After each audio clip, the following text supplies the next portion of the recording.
കുഴിച്ചിട്ടൊരു മാവാണ് ഇത്.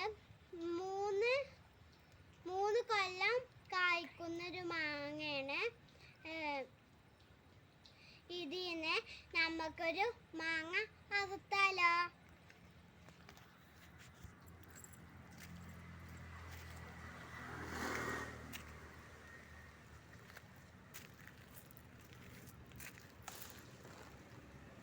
നമ്മൾ അറുത്തിട്ടുണ്ട്. ഞങ്ങൾക്കൊന്ന് ടേസ്റ്റ് ചെയ്താൽ സൂപ്പർ മാങ്ങയാണ്. നല്ല മധുരമൊക്കെ ഉണ്ട്, നല്ല രസമൊക്കെ ഉണ്ട്. ഈ വീഡിയോ ഇഷ്ടപ്പെട്ടെങ്കിൽ ലൈക്ക് ചെയ്യുക, സബ്സ്ക്രൈബ് ചെയ്യുക, ബെൽ ബട്ടണും കൂടി അടിച്ചിട്ട് പോവുക. ഓക്കെ, ടാറ്റാ.